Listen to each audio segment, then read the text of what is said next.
I'm the TOS guy, and today we have a really special guest. We have Dr. Farid Gharagozloo, who is an excellent surgeon in Florida, in Orlando, Florida. Not only does he have experience doing standard TOS surgery, but he has developed a whole new field of TOS surgery using robotics. He's on the cutting edge of this, and I'd like to welcome everybody to Dr. Farid Gharagozloo. Well, thank you, Dr. Verdan, and it's a privilege to join everyone in this presentation and discussion about TOS. I will try to take everybody through a journey of discovery that really started about maybe 20 some years ago, and hope that it will slowly clarify some of our new thinking about this disease. The important thing is that for many, many years, since the 50s especially, we have thought that this disease is because something is compressing a structure in the neck and the thoracic outlet area. And the compression has been thought to be a physical compression like of a nerve most commonly. We are now understanding that many times the patients who have these symptoms, and I'll go through it, actually have trouble with blood flow, and the reason that they're having a lot of the nerve symptoms probably is because of a change in blood flow to the extremity as opposed to a compression of a nerve. That is the sort of the overall kind of approach to this that we're taking, and I'll kind of take our audience through this slowly to understand how we have come to this conclusion. The important thing is that unfortunately, medical practitioners underestimate this disease. This is a common disease. It is highly underdiagnosed. I call it the three-headed chameleon because it really is a disease that can present with nerve symptoms, most commonly about 95% of the time. But unfortunately, 98% of that 95% have no specific objective finding, and we call them disputed neurogenic TOS.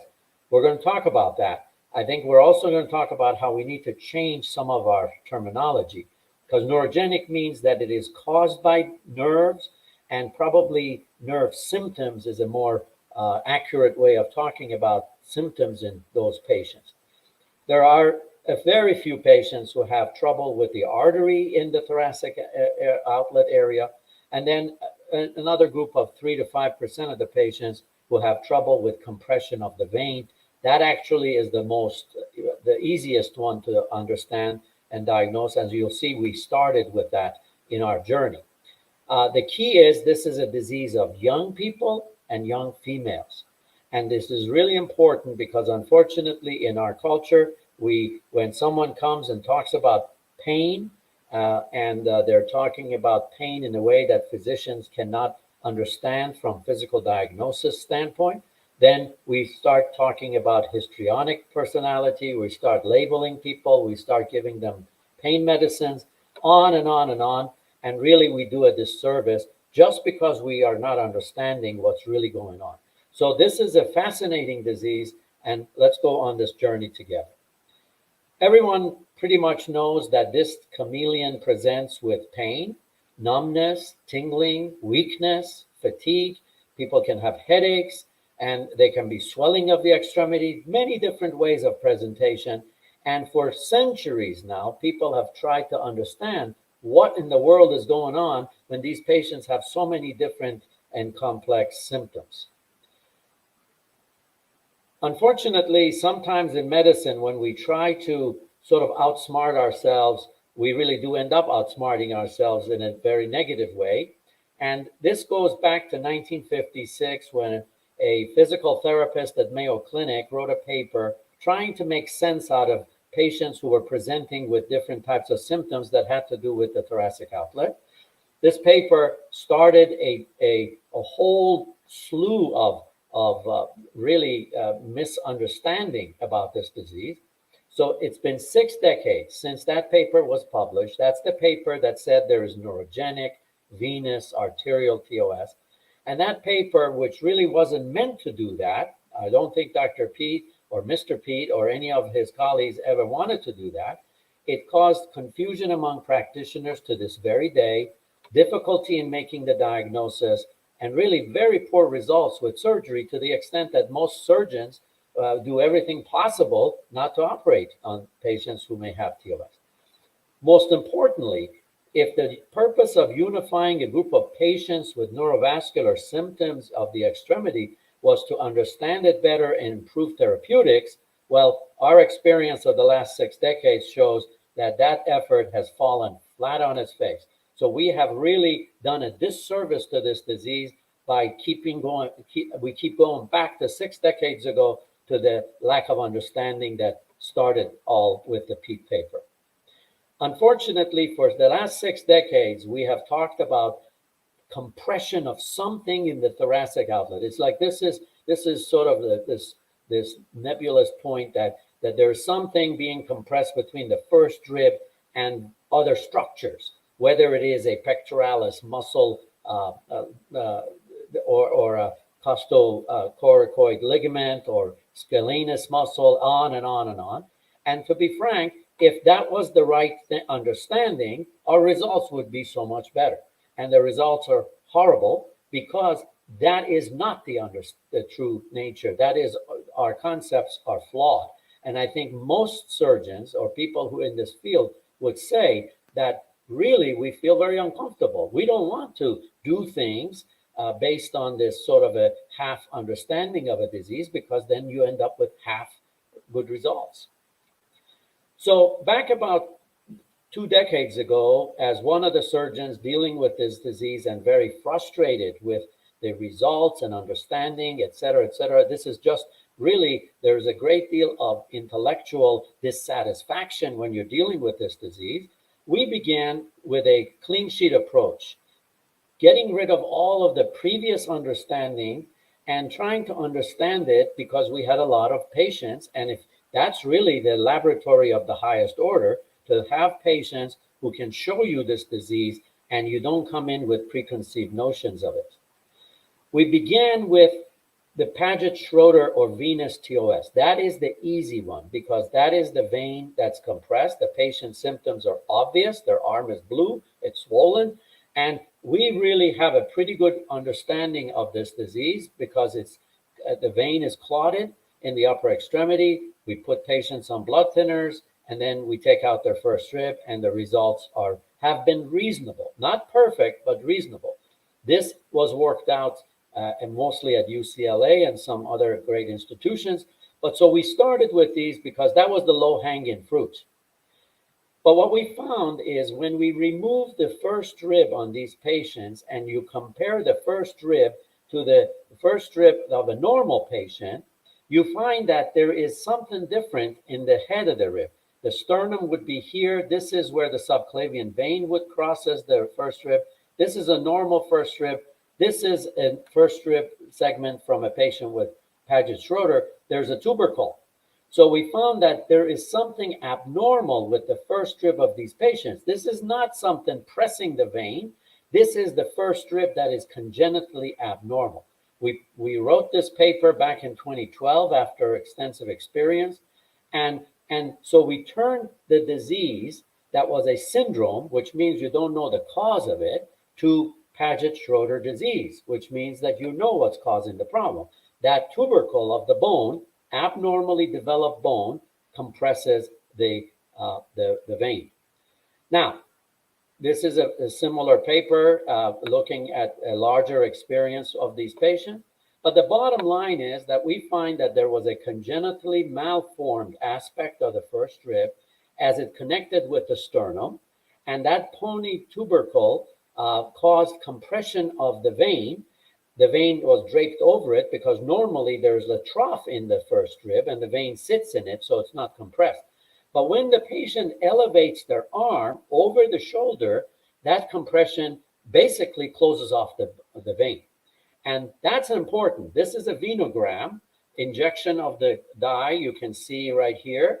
And the arm is elevated over the shoulder. This is the left side. Here's the first rib, and basically there's no flow.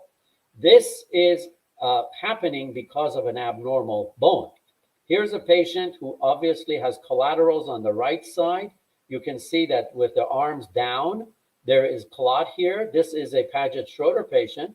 I want you to look at the other side as well. Now, when you look at this, you kind of get a little impression of a little bit, so like somebody took a bite out of it. And this vein is not as large as the others. So we were concerned that maybe because this is a congenital disease, if it's congenital, it needs to be both sides. Now look at this one. The arms are elevated, and this is the disease side. On the contralateral side, when they elevate their arm, no more flow. And this explains why this disease is seen in people who work over their shoulders or repetitive motion over the shoulder. So the baseball player, the auto mechanic, somebody who sleeps with their arm over their shoulder and under their head, and they wake up with a swollen arm. This Paget-Schroeder disease basically is coming from a congenital abnormality of both sides. It will show up on the dominant side, obviously, because that's the side the person is using. This was called effort thrombosis some time ago. But so the key point of this is a bony disease, it's congenital, and it's both sides.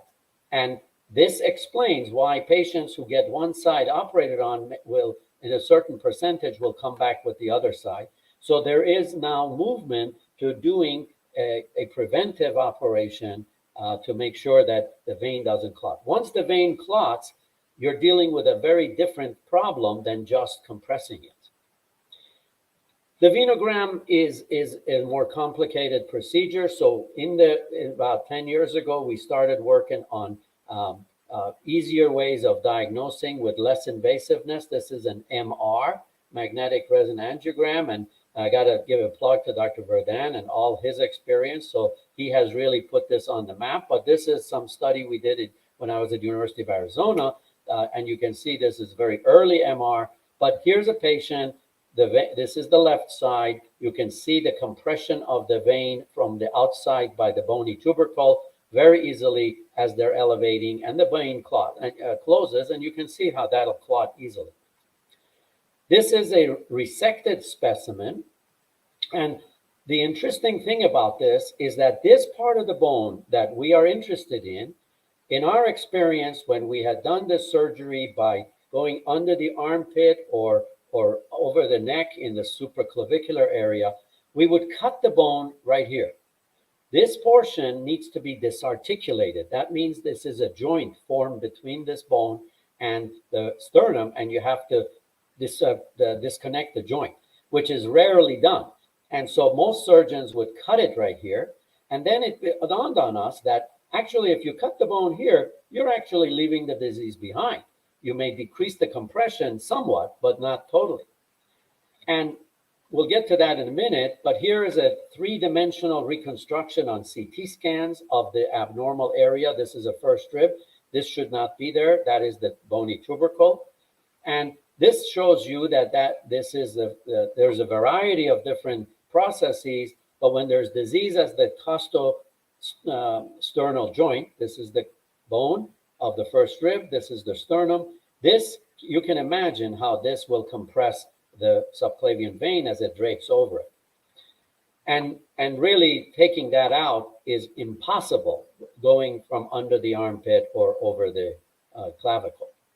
So we decided that with this new technology of robotics, we may be able to go from the inside to disconnect. So, and this wasn't some new discovery, because my predecessors, and in fact some of my teachers at the Mayo Clinic, had done fantastic work by opening people's chests and removing that joint and the first rib with excellent results. The problem is, if you're going to open somebody's chest, that's almost a disease unto itself. So that, even though it was successful, it was really not very well tolerated. So it kind of went off in the sunset of history. But we thought, well, we have a new technology called robotics. We can go with 3 little holes into the chest and do what they used to do with opening the chest.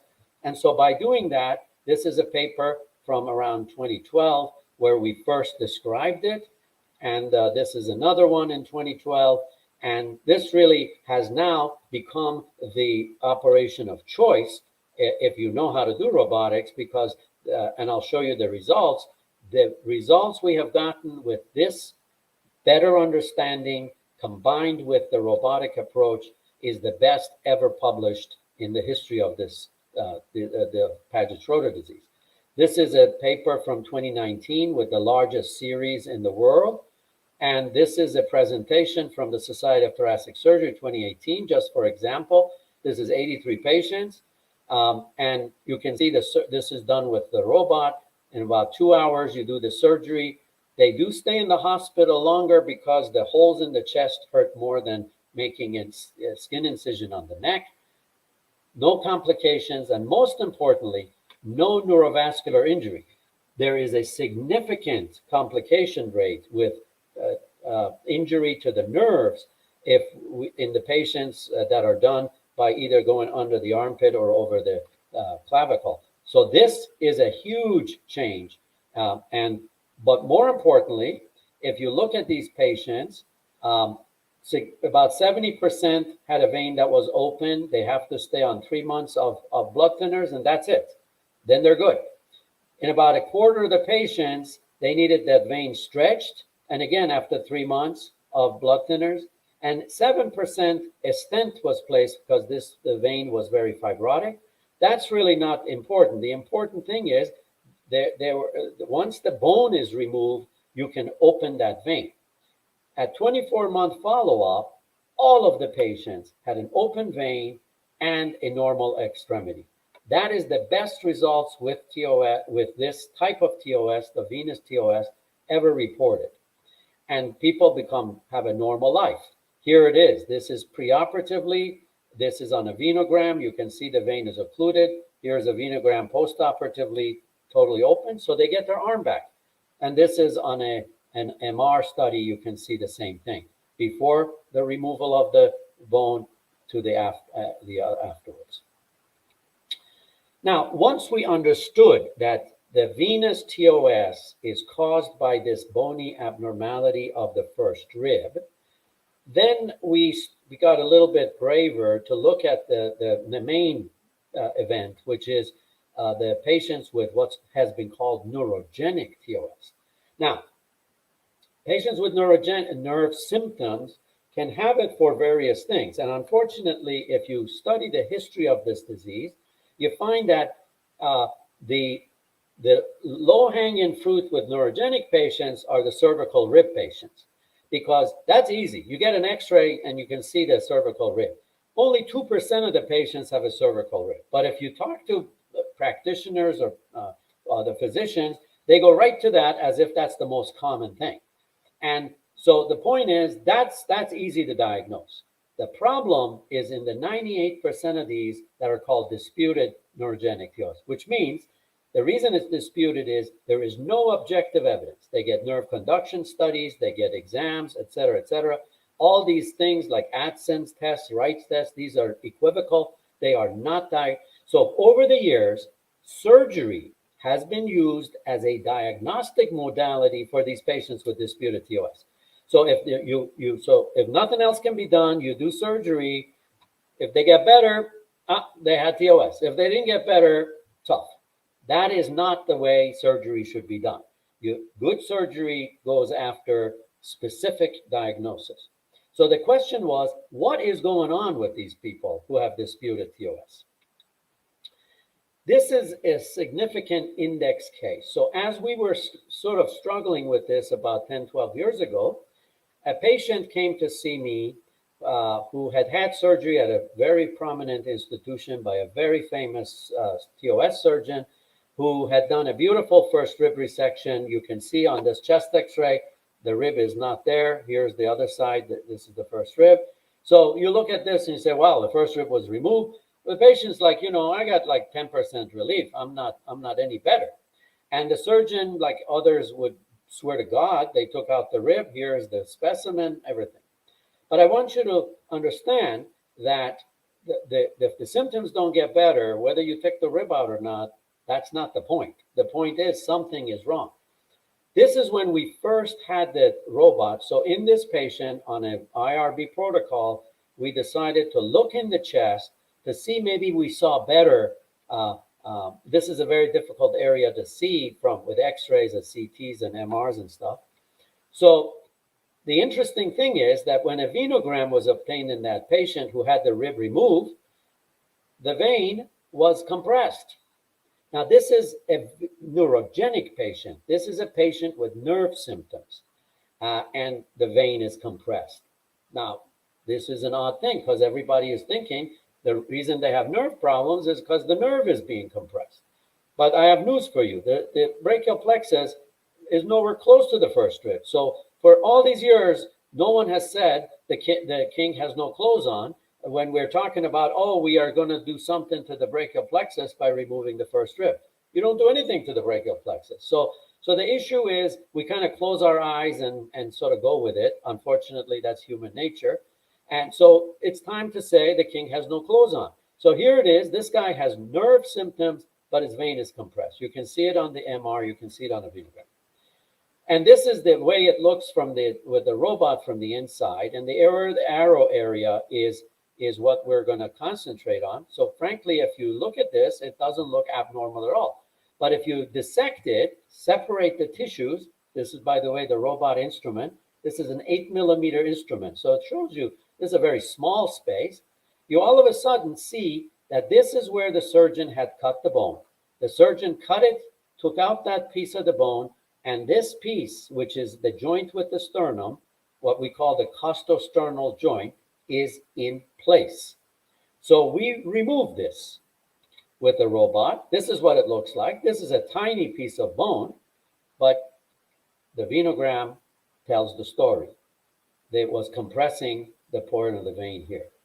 And the amazing thing is that the patient's symptoms went away.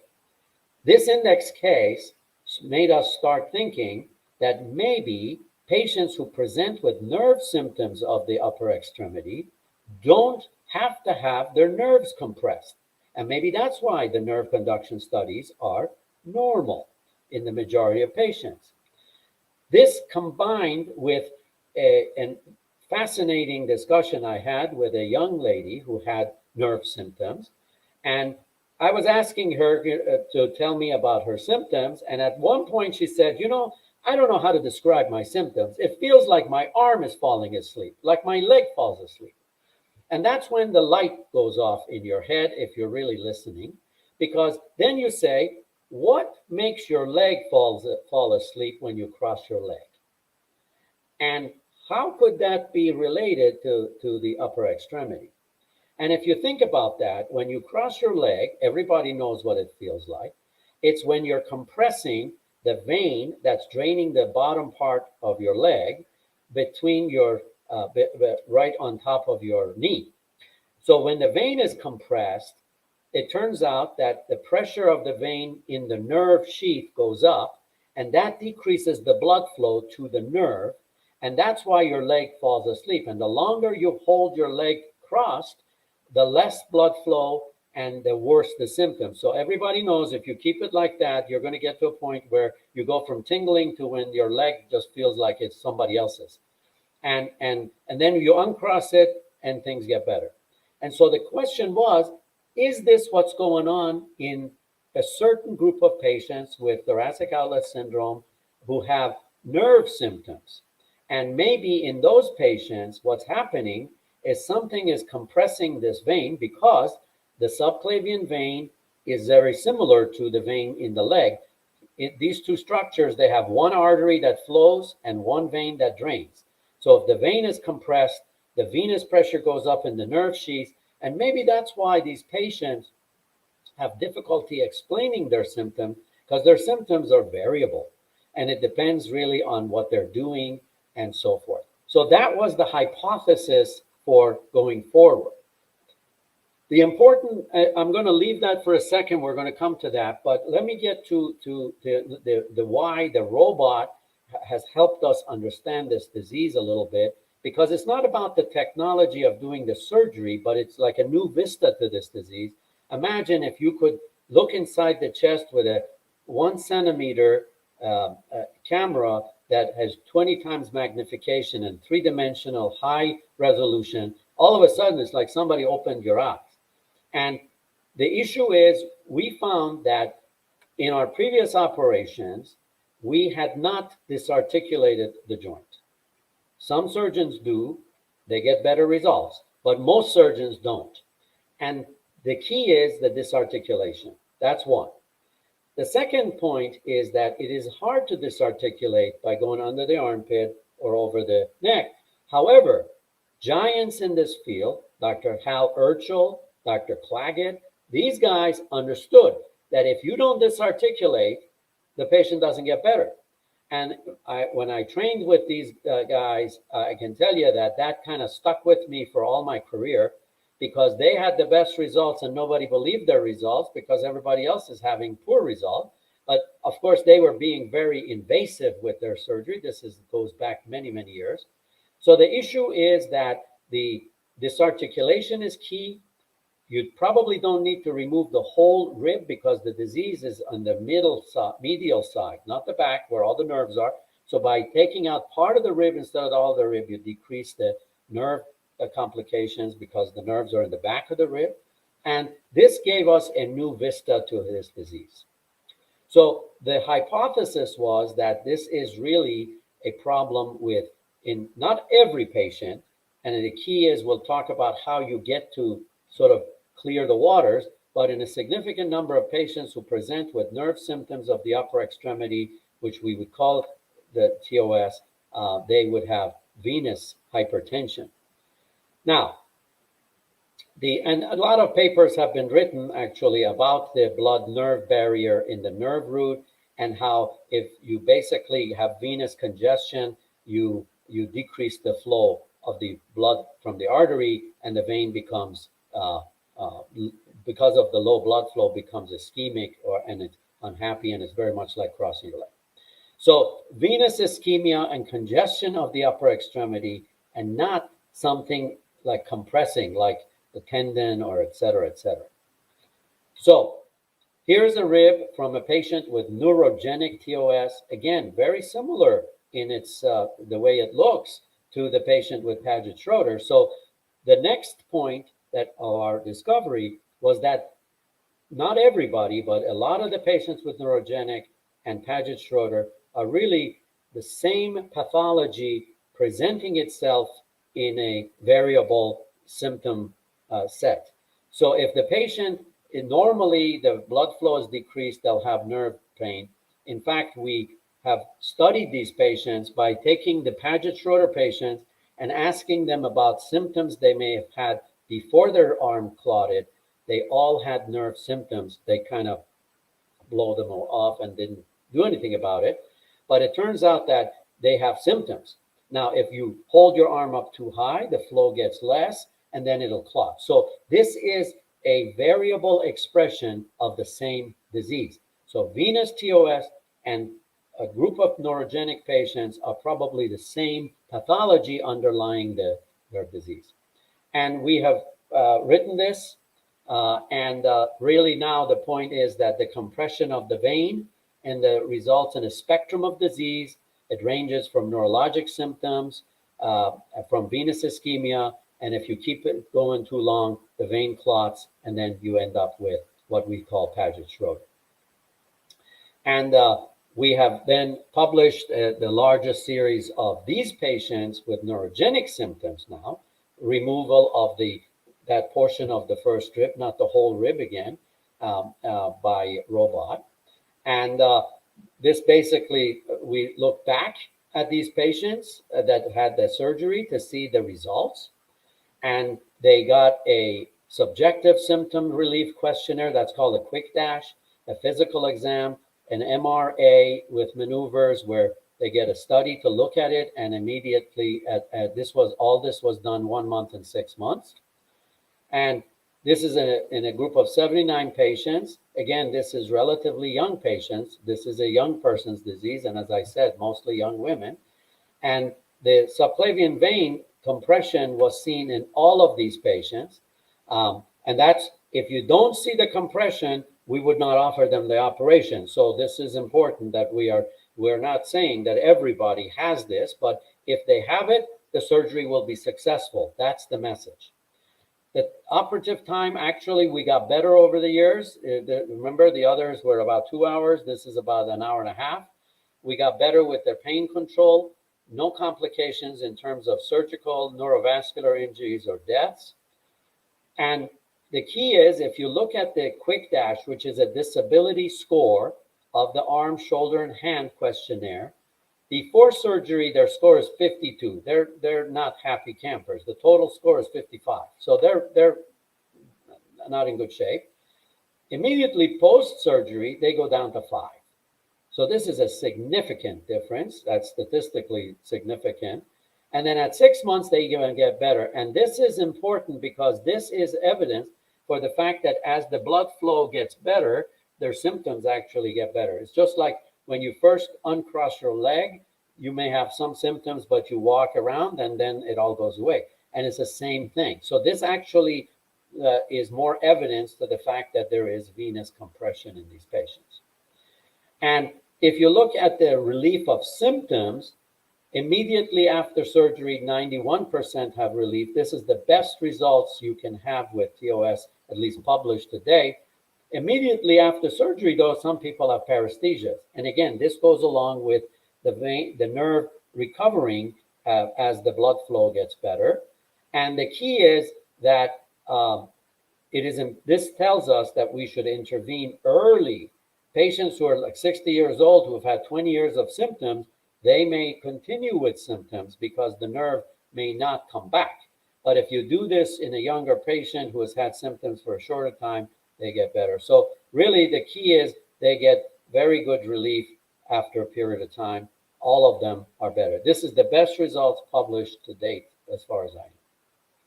So I think that for people who are interested in this disease, I'm going to put a plug in for Dr. Verdun because he has taught me a lot. And we have no relationship other than the intellectual aspects of this disease. But his website actually has been a great source of understanding the history of this disease.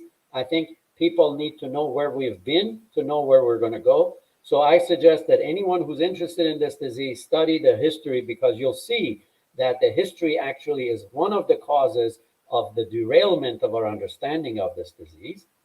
And we presently, based on our understanding, we are presenting TOS and classification differently than PEAT and what you'll read on Google Doc and so forth.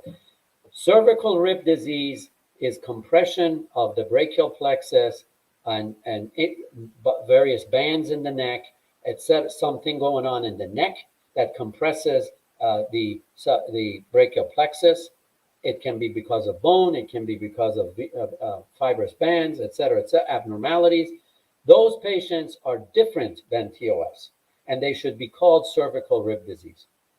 On the other hand, the patients who have venous compression, and this is a lot of the patients with nerve symptoms and all the patients with the vein symptoms, they should be classified, in our view, as subclavian vein compression syndrome, because that actually means something.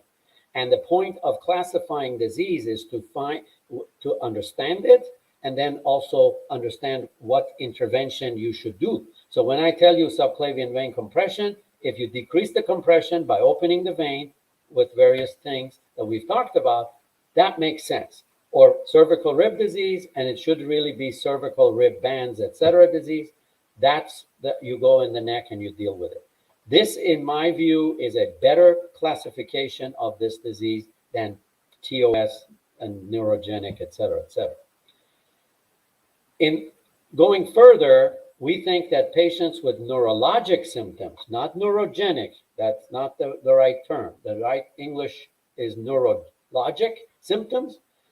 Majority, as we know, are disputed TOSs, and then those patients, a majority have venous compression. So if you do an MRA, which is the gold standard, an MR study of, in my view, of this disease, you don't need to do a physical exam. All of those are equivocal. The key is you get to a point where the patient has no other reasons to have neurologic symptoms. You've ruled out various spine issues, et cetera, and someone's saying, hey, could this be TOS?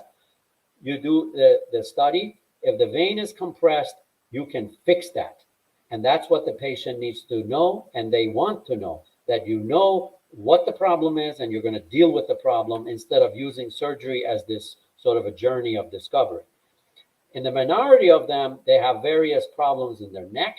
Those patients with neurologic symptoms should really be classified as cervical disease of one kind or another. And frankly, removing their first rib and so forth makes no difference in these patients. That's why we've kind of had muddied waters, because we've done first rib for everybody. And in those patients, the first rib and so forth should be left alone, and you go right after those bands that would be identified on the various radiologic studies. The arterial patients are pretty easy. This is usually a disease in the neck that's compressing the artery, and you can deal with it. And then, as I said, the venous ones are relatively easy too. But in the venous ones, the key is go after the disease of the rib, not the whole thing, because by taking out the whole rib, you end up causing more complications. Basically, the key is, this is a paper that just came out and in the Journal of Thoracic Disease that kind of tells you the whole story as I have put it. And if anyone's interested in the surgical aspects, there is a technique paper that just was published of how to do it. This is a hot topic among thoracic surgeons who really have found new excitement about TOS because it feels good to help patients and not have to talk them into the fact that they should be better, and they're not. And if just to show you, there are 3 little holes made. They're about half of an inch each, and the robot arms go through this. I won't show the robot operation in this discussion, but you can, if you Google my name and robotic first rib, you can see some videos on the web. And anyone who's interested in a more detailed discussion, this is the textbook of robotic surgery, and there's a very extensive chapter on all aspects of this. So thank you very much for the privilege of presenting some of our thoughts and findings and studies, and I'm delighted to now engage with some questions and discussion. Thank you very much. Thanks, Farid. As you know, TOS is a very controversial disease.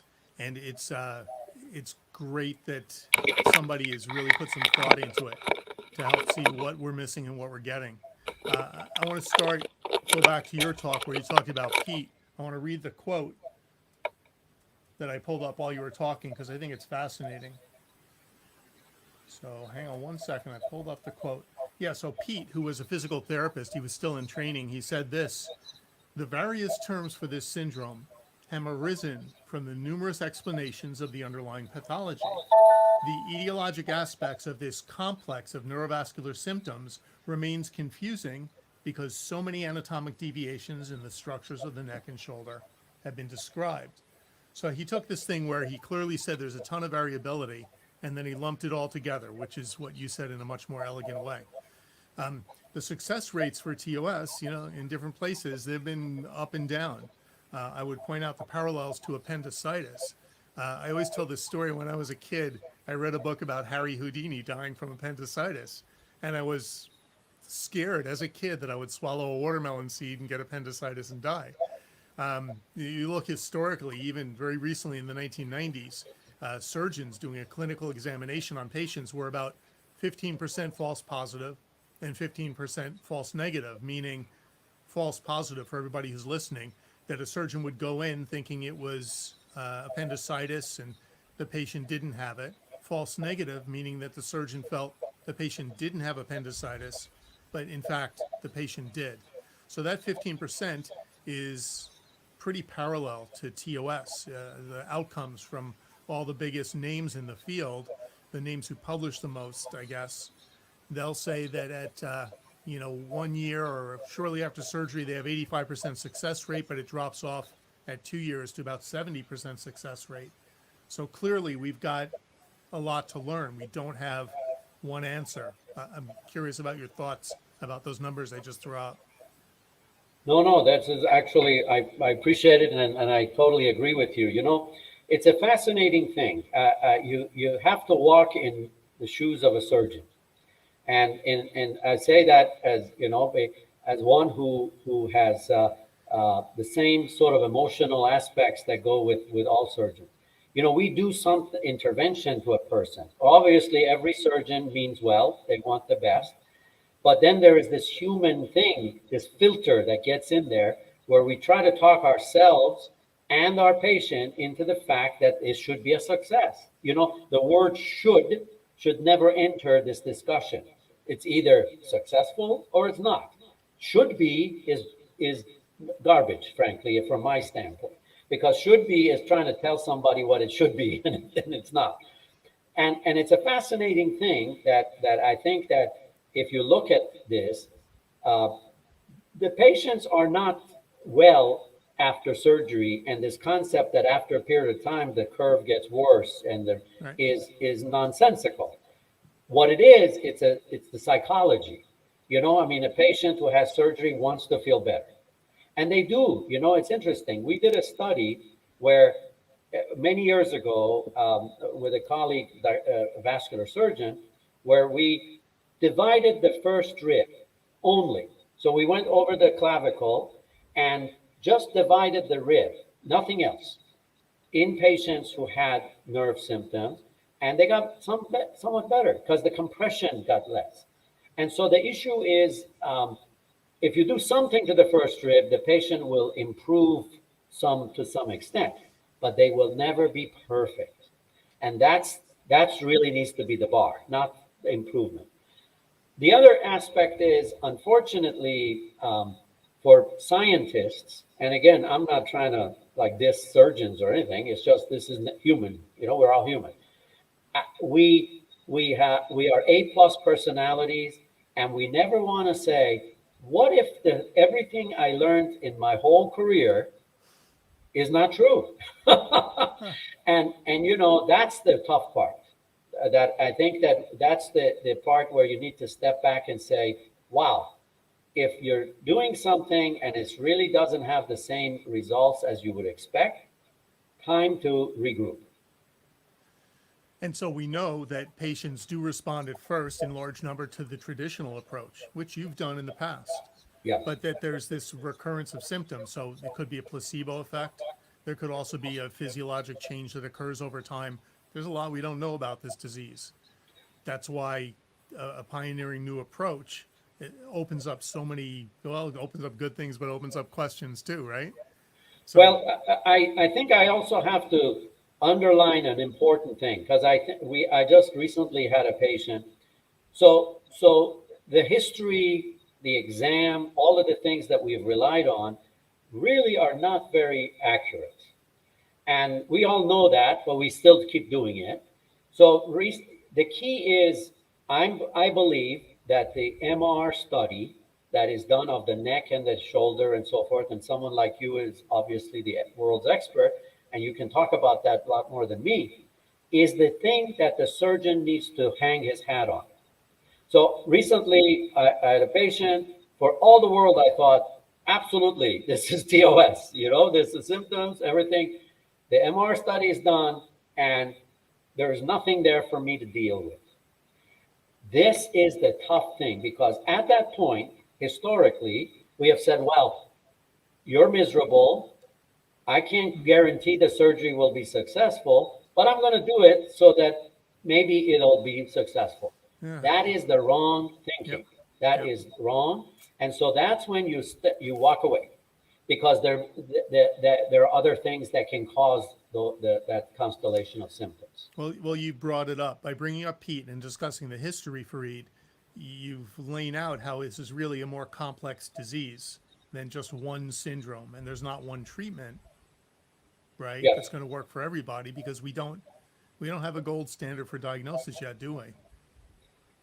No, but I think that after you go through the algorithm of figuring out the more common things that could be causing the problems, again, the Paget-Schroeders are easy, the arterial is easy, it's the neurogenic or neurologic symptom.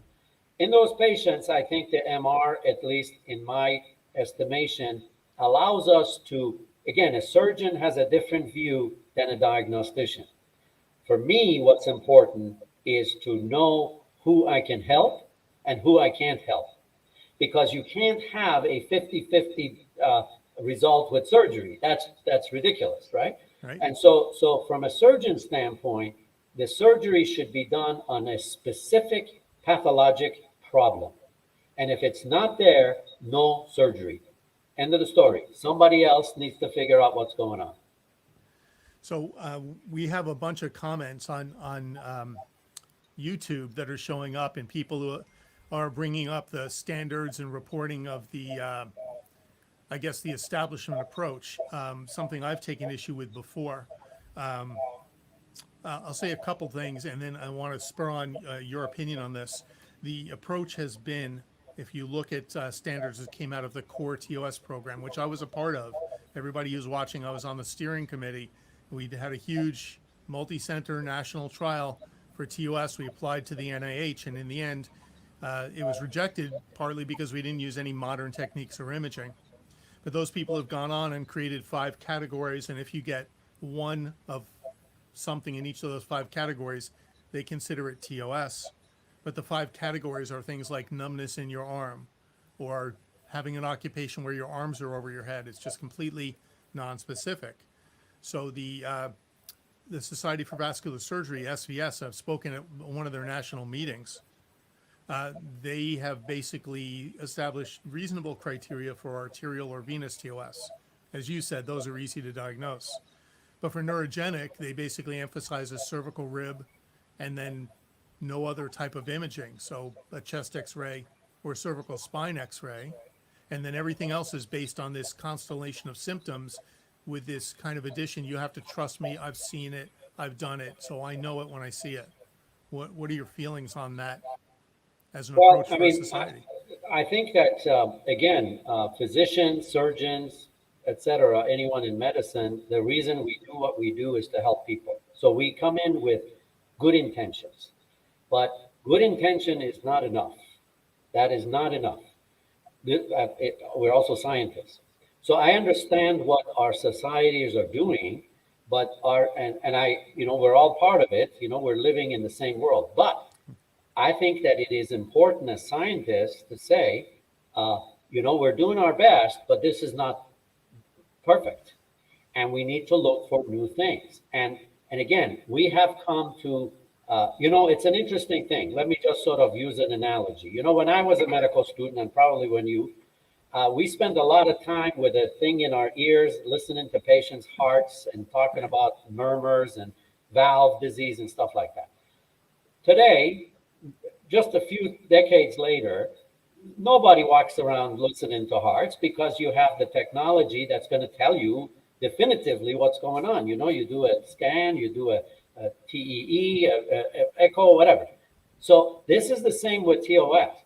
We are walking around with things in our ears and trying to make sense out of some sounds and then operating on people based on these sounds, which is ridiculous, which is the symptom, the 5 symptoms. So the issue is we need to get more sophisticated. That doesn't mean what we have done is wrong. That doesn't mean our surgeons and others are doing it wrong. Nobody is pointing fingers. But I think that what we do need to understand is there's frustration. Our patients are frustrated. The surgeons are frustrated. The diagnosticians are frustrated. So that's where the place to start and to say, we can do better. Simple as that. And how many times somebody would operate on a mitral valve in the 1980s, find out that there's nothing going on. Yep. That was a common finding that, hey, the murmur we heard was not real, but it's very different. That number has decreased significantly. I have an uncle who was a pediatric cardiologist for years, what he called the golden age. And just as you said, the stethoscope was the answer. But he was smart enough that when TE or echocardiography came along, he thought it was a boon and not that he was going to lose his value because the stethoscope was losing its value. So yes. you brought up MRI, and I just want to add in here that I don't believe that the MRI is 100% of the answer either. It needs to be this combination with the clinical judgment and everything else. And that's just because the nature of this neurologic TOS is just so difficult. It's absolutely. Again, I think it's you have to sort of follow an algorithm. And you need to, so TOS usually turns out to be a diagnosis of exclusion because you've made the easier diagnosis. And then again, MR is not the final thing, but the MR is important for the surgeon, more so for the diagnostician. Because if the MR doesn't show a surgically correctable problem, you should not operate. End of the story. And it's sort of like, again, using analogy, because, our audience is not all physicians, but when I was a resident in surgery, you talked about appendicitis. There was a certain percentage of patients we would do an exploratory operation on, and they had a normal appendix. And we patted ourselves on the back saying, that means you're not missing the bad ones, right? Right. But that was the state of the art then. But right now, this is not how you make a diagnosis of appendicitis. And right? CT came along, and now we're at 3%. There we go. Instead of 15%, instead of 20%. And this is where we are with TOS. Yeah. We need to sort of basically forget about the old ideas, the diagrams that I showed you, which unfortunately is difficult. We need to start thinking outside the box, and we need to start thinking about newer modalities for diagnosis. And that's it. And the fascinating thing again to me is that, everyone, for example, talks about an Atson test, but nobody talks about a Wright test. And it's fascinating that Dr. Wright, when he talked about his test back in the 40s, he was talking about venous ischemia. He was talking about the stuff. So we are rediscovering these things that got buried in history. Yep. And so it is important to understand that we cannot be doing the same diagnostic thing that we did in 1920 and 1930 and 1940, that we need to be more sophisticated. Yep. Irving Wright he was a pioneer in many ways, and his test was different than Adson's test. It was different than the test that Waddell did on military recruits in 1943. It was different than Eden's test, the costoclavicular test. All these tests and all these different syndromes got rolled into one by Pete. And that's something I believe we are deconstructing. That's why you presented two different forms of the disease right now. Yes, absolutely. See, that's the other thing, that for a disease that is seen so rarely by the usual practitioner, there's so much talk about this disease, very little action about this disease. And I think that that is the unfortunate thing. I think one of the other things I would say is, for the patients and our colleagues, if you're not doing a lot of this, if you're not seeing a lot of patients with TOS, or you're not in a center where they see a lot of patients, get out. Because that's an important point. That, we've learned that in many areas in medicine where you need to have a lot of experience clinically to get good results. So I think that that's part of the problem too, because people may do 1 or 2 operations a year, and frankly, those are not going to have good results. And if there's a patient who is suspected of TOS, they need to go to centers, and there are many around the world, where there's a lot of experience. Because it is more important for a surgeon to tell you that you shouldn't have surgery versus you should have surgery. That's the key. How many does your center do in a year? How many have you done in the past several years? We do something over 100 a year. Wow. And so it's become very, very common because people come from all over. But one of the important things is that, again, we are very selective, right? I mean, that's is key. If you're doing sort of surgery based on symptoms like we were talking about, the results are not going to be good. And then patients are not going to come. And then you as a surgeon lose interest also, because who wants to do an operation and hold their breath and hope that it worked? That doesn't make sense. And so especially we've been a very complex anatomic area. Yes, yes. So we've been very lucky for that. And then, of course, hopefully it'll get even better.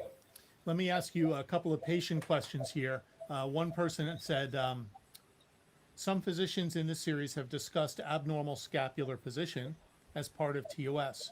Could you discuss scapular position in relation to your view that the rib joint is a key concept? Yes, apples and oranges, I would say. So definitely you can have symptoms in the upper extremity because you have an abnormal scapular position. But that I'm not sure would go along with our understanding of first rib and all of this stuff. So in those patients, frankly, again, as you said, this is a group of problems that all manifest with extremity symptoms. So we need to sort of clear the waters and understand that a scapular position is not to be underplayed or dismissed, but it needs something more than surgery can do, physical therapy, et cetera, et cetera. And that's really the key. Or other orthopedic things that I don't know anything about. But I cannot say that scapular position. Now, I will say one thing. Patients that, in my experience, and again, we're lucky to have a lot of patients, and we started with maybe a handful a year, and now it's many, many more. They will have symptoms that may not make sense to me. So I can imagine someone with ischemia of the upper extremity because the subclavian vein drains the scapular area, the side of the neck and the arm, and this whole area of the chest. You can have a feeling that there's something wrong with your scapula because of the ischemia issue. And someone who is not looking at the ischemia may say, oh, it's your scapular position, but it's really that proprioceptive aspect of your neurologic condition where you're saying, this doesn't feel right. We see that a lot.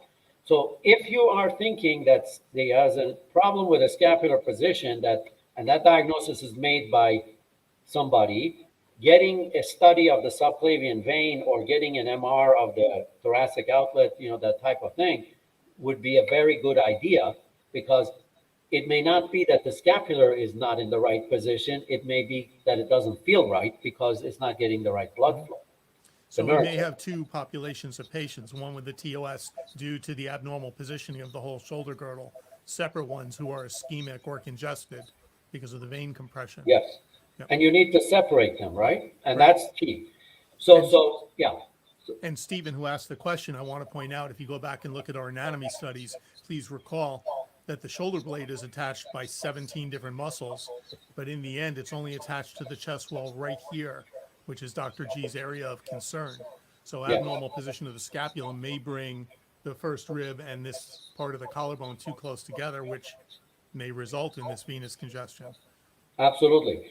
The one message I would have for all our colleagues and patients is physical exam and what people are feeling are not the best way to understand what's going on. You need objective pictures of what's going on. Very complicated anatomy, right? Yeah, you really need that.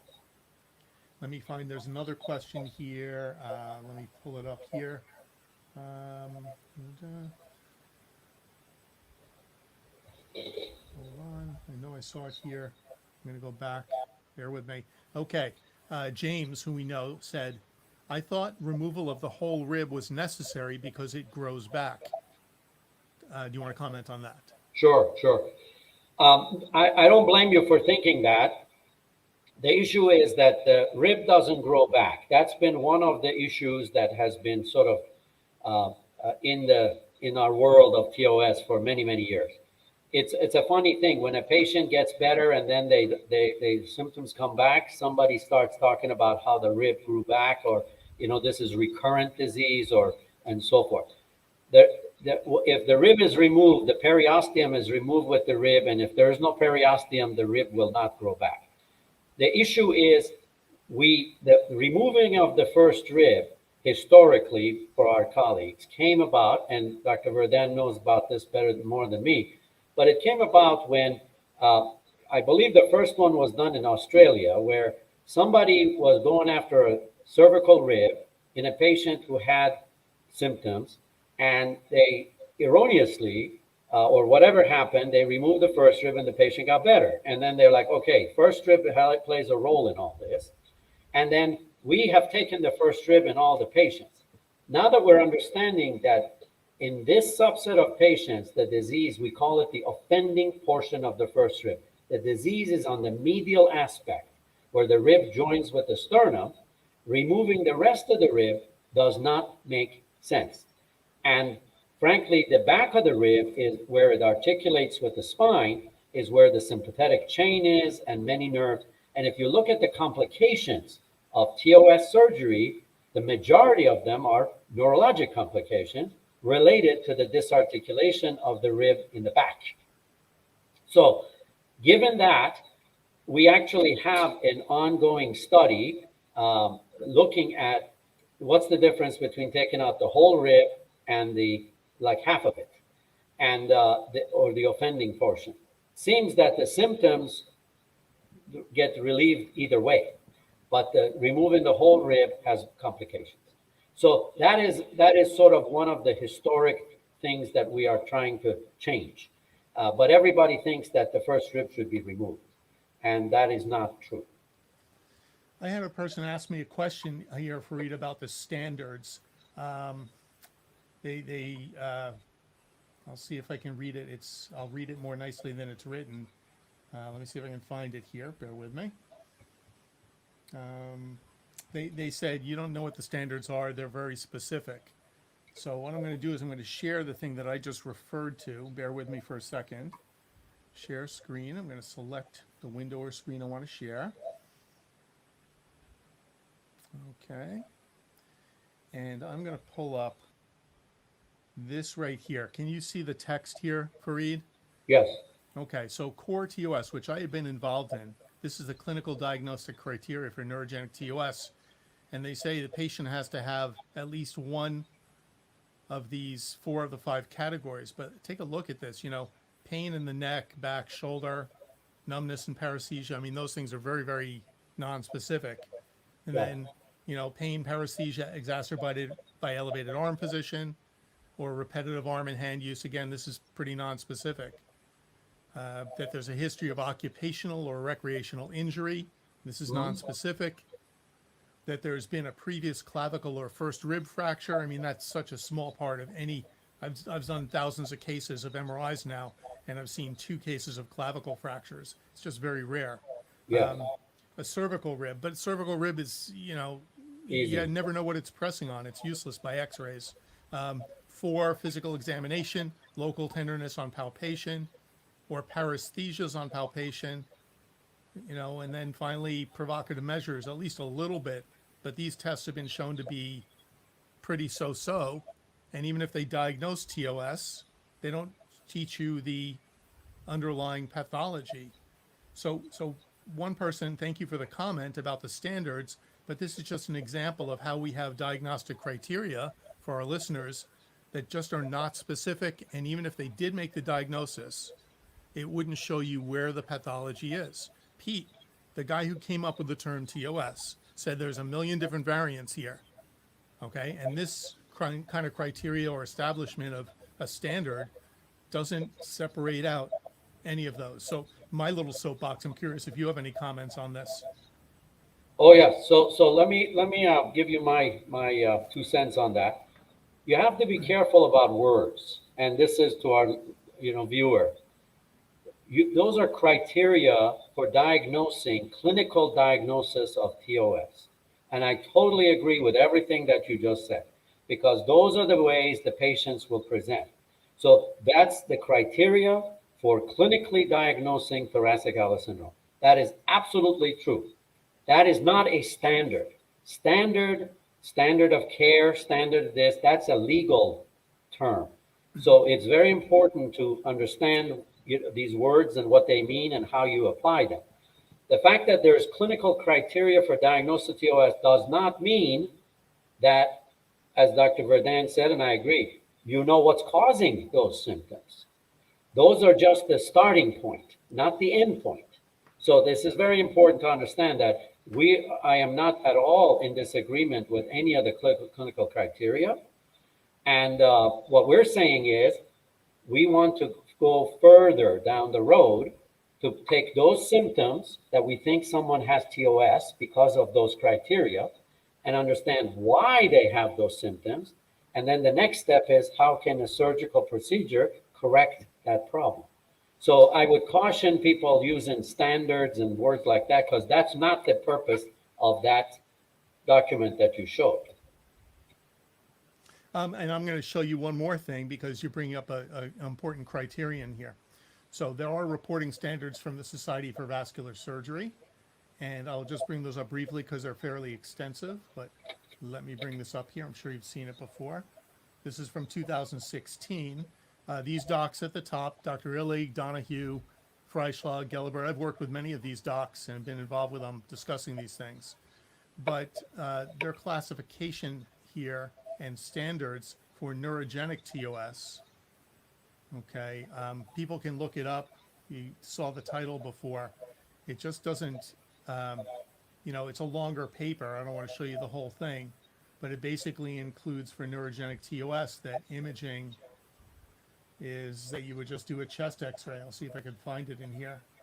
But it has many of the same things that we just discussed, that there are peripheral symptoms and that they're worse when you raise your arms and that you have an occupational history. You know, by itself, again, my chief concern is that that doesn't show the underlying pathology. And there's plenty of research out there that says that a ruse test or an upper limb neural tension test just doesn't have specificity or sensitivity. Well, I mean, again, the one thing our patients need to understand is that these papers that we write are not meant to, when they're talking reporting standards, that is for scientific purposes of tabulating patients and what, you know, this is a way to learn. So they're telling people, these are the people that we will include in our database, etc. That is a different definition of a standard to what's the standard of care for something, etc., etc. So you got to be careful with the use of the word. The second point, and that's really important. The second point about that I would make is that the science of medicine is evolving. So standards that are in 2016 are not necessarily things or criteria change as our research changes. You know, I mean, there was a time, I would tell this to our audience, when I was a medical student at Johns Hopkins, I spent a whole year looking at the lining of the stomachs of patients who had ulcer disease. And I was looking to see what was wrong with the lining, because the idea then, the standard then, was acid was causing ulcers in the stomach. Two guys from Australia, about 6 years later, found that everything I spent my time on and all the papers we wrote at Johns Hopkins was garbage because it was not acid, but it was bacteria. So the issue is medicine changes, and that is beautiful. And so it is very important to put this in perspective. And unfortunately, these days, when we're sort of doing this mass discussions and so forth with people with different understanding of the field, you can get some confusion. And the worst thing would be for patients to get confused about when we're talking about scientific method and translate that into clinical practice. So in your opinion, at the present day, do we have a clinical diagnosis that's accurate for neurogenic or neurologic TOS? No. I think we are able to say this is likely to be TOS based on all the things that you showed, but that likely does not mean to someone like me who's doing the surgery or someone like the patient who's having the surgery that they should have surgery. So the key is we all agree that after you ruled out everything that's common and so forth, we're understanding that this is a chameleon, as we said. It presents in different ways. Actually, that's more evidence for the fact that this is blood flow related rather than specific nerve related in a lot of patients, because that's how it is with blood flow. But we need to be paying attention to the next steps of diagnosing it objectively with something you can see. And the surgery, after all, a surgical strike is supposed to be a very accurate, focused approach to a problem. So we need to pay more attention to that. And unfortunately, that's where we fall flat on our face, in my view, this is one man's opinion, in this field when it comes to the surgeons. Because we keep doing the same thing and expect different results. And we've got 15 to 30% of people who aren't better after 2 years. And that is being optimistic, to be frank with you. After 30 years of doing this, I can tell you that when I did the conventional operations back in the 90s, I would get ulcers thinking about it because, frankly, if only 15% of the patients didn't get better, I would have been happy, but it's not that way. It's a larger now. I think some of the reason we have these standards is to try to clean the data to really understand, is it 15% or is it more? And we're just saying it's 15%, you know?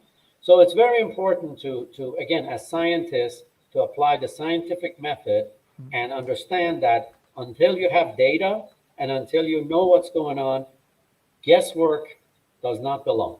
So having standards is good because then if you use them properly, you can say, look, they held up or they didn't hold up. Absolutely. Absolutely. And right now, I don't think, from my reading of the literature, that we're happy, that everybody's happy with the percentage that we get correct. No, and the issue really, I totally agree with you. I think that TOS in the next few decades will be very different than in the past. And some of that is really people get older, you know, their preconceptions kind of go away with them. New people, new blood comes, new thinking. That's the other thing. Because this is not a commonly seen, even though it's a lot of patients, is not commonly done by most practitioners, then we sort of get blinders on. We really do. And I think that's one of the problems in medicine. That whether it's me or anybody else, we sort of start thinking that what we are saying is gospel, and I think that's a rabbit hole you shouldn't climb into. Right. I like the story about the H. pylori, the bacteria that was really causing the ulcers in the stomach, and think of how it's changed. You go into an ER and you get a breath test now. But the important point is that those two physicians, one a gastroenterologist, the other pathologist, they could not get their papers published for a decade. Right. They were saying because people didn't believe them, including people like me. And for a decade, they couldn't publish their papers. Finally, they get it in somewhere and people start saying, wow, you know, maybe this is a different idea. And then we come around another decade later and give them the Nobel Prize in medicine. So you see, that is the nature of medicine. Just because the experts of the time think something, it does not mean it's the truth. It means it's the understanding of the time. And so, medicine needs to go forward. So there are docs you probably work with out there or you interact with who are somewhat critical of robotic surgery for this application. Yes. Well, to be honest with you, they're not critical. The problem with TOS, let me tell this to the audience, is robotic surgery can only be done through the chest by thoracic surgeons. The majority of surgeons who do TOS surgery are vascular surgeons. You just showed papers in the Journal of Vascular Surgery. That's a problem because a vascular surgeon that can do certain things and not other things. So that one of the problems we're having is coming to grips with the fact that we think that there's a certain approach which is the best for our patients, but the majority of by saying that, we're kind of pushing certain people out of the way. So I think that as time goes on, and I believe there will be a time when robot can be used by all surgeons. You know, this is being a vascular surgeon, a thoracic surgeon is an artificial boundary. The robot gets rid of these boundaries, and then you become a robotic surgeon, whether it's one thing or another. So the issue is that I think in time we find, but the fascinating thing is in our institution, people don't do first rib resections. No vascular surgeon will do first rib resection because surgeons have intellectual honesty. They can see that if the operation is better done in a certain way, and they're doing 5 a year, they will shift them over there. And that's what's happened, and that makes me so happy to see. It's like me, if you know, I'm a thoracic surgeon, but I don't do mesothelioma surgery. So the intellectually honest thoracic surgeon would say, I will send you to someone who does this better than I do, even though I can do it. That's important. That's the piece that has to be said. Another question from a patient, Stephen, asked, could vascular compression that bothers the nerves be synergistic with a nerve crush somewhere else, analogous to the double crush concept? To be honest, I'm not sure what the question is, maybe if you understand it, you're going to explain it to me. I'm not sure what I that think means. what's, and Steve, you could clarify it if you want. I think he's saying vascular compression combined with nerve compression. Could that be synergistic? Well, there would be two different problems, right? And I think that's possible. The more likely thing that we have found is in patients who have had TOS surgery, however you did it, there are certain group of patients who don't get better. And we think that the surgery failed, but it really didn't fail, in my view. In my practice, when in the old days when we would have such things, we would have them see a neurologist, a central nervous system neurologist, because nerve symptoms don't have to be all from stuff in the thoracic outlet. And the number of these patients actually had demyelinating disease. They had all kinds of things that you would say was a failure of the surgery, but there were two different things, or maybe it was all that one thing and we think it's something else. So it's very important to understand that it's not always the failure of surgery. Sometimes it's failure of diagnosis. So, Stephen, if I could add my 2 cents in here from the patients that I see, which may be a different population to some extent than what Dr. G sees, I see a good amount of mechanical compression. But my reports always include descriptions of in detail what Dr. G is talking about. Do we have venous compression? For instance, the paper that you sent me about the dog study, where they banded the aorta or the inferior vena cava. It basically showed that even with the low pressure veins being obstructed, there was early damage to the ganglia around the lumbar spine, that the leakage of fluid from the blood vessels into the nerves was surprisingly higher with the vein compression, very low pressure, versus arterial compression, which is very high pressure. So 2 different mechanisms happen in those nerves. So I suspect, you already described at least 2 different syndromes, but I suspect that patients with mechanical compression, some of them do have an element of your primary diagnosis of venous compression, which makes it worse. We'll see over time how that shakes out. But no, I agree. I think that it is, again, I will go back, and we may not have the perfect study, but we do need objective studies to lead our decision making. It cannot be that it's surgery is based on a diagnosis of exclusion. That is not sensible. Right. That's important. And that bothers me too when people talk about TOS. I think there are certainly patients where we can make a positive diagnosis, the combination of imaging, clinical judgment, and maneuvers.